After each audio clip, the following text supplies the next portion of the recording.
Nabi Zulkifli alaihissalam adalah salah satu nabi yang disebut dalam Al-Quran. Meskipun tidak banyak kisah rinci tentang kehidupannya, seperti nabi-nabi besar lainnya. Nama Zulkifli disebut 2 kali dalam Al-Quran, yaitu dalam surah Al-Anbiya ayat 85 dan surah Syad ayat 48. Nama Zulkifli berasal dari bahasa Arab.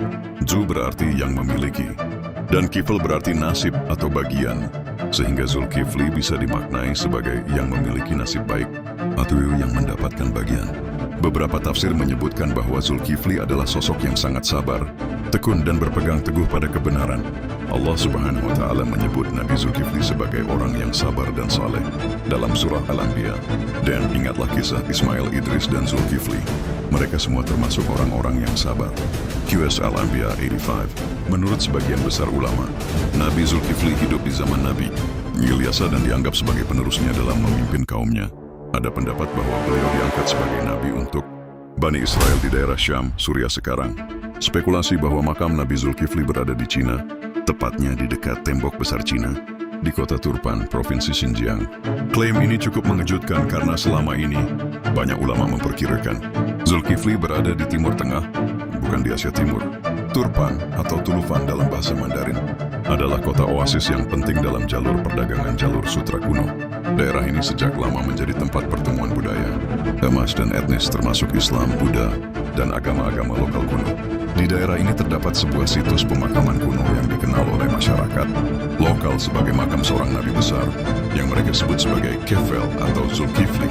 Di dalam makam itu terdapat batu nisan dengan tulisan Arab kuno dan pengaruh gaya arsitektur Timur Tengah. Beberapa peneliti, Muslim dan arkeolog dari Timur Tengah dan Asia Tenggara telah mengunjungi situs tersebut sejak awal abad ke-20. Menurut beberapa penuturan, makam itu dijaga oleh komunitas Muslim Uighur yang percaya bahwa di situlah Zulkifli dimakamkan. Ada bangunan sederhana berbentuk kubah di atas makam, dikelilingi oleh taman kecil dan gerbang batu bertulisan kaligrafi Arab. Menurut tradisi lokal, Zulkifli datang ke wilayah itu untuk menyebarkan agama tauhid dan meninggal dalam usia tua. Tidak ada bukti arkeologis atau dokumen sejarah resmi dari zaman kuno yang bisa membuktikan secara ilmiah bahwa itu benar-benar makam Zulkifli. EAS karena masa hidup beliau pun tidak bisa dipastikan secara tepat dari catatan sejarah dunia sekuler. Ada teori yang mendukung kemungkinan nabi atau utusan Allah pernah sampai ke wilayah Timur Jauh. Jalur sutra sudah aktif sejak ribuan tahun lalu, memungkinkan para nabi atau utusan Allah menjangkau wilayah luas. Jika benar Zulkifli pernah berdakwah di wilayah tersebut, maka bisa jadi beliau adalah salah satu nabi yang menyampaikan ajaran tauhid kepada bangsa-bangsa timur.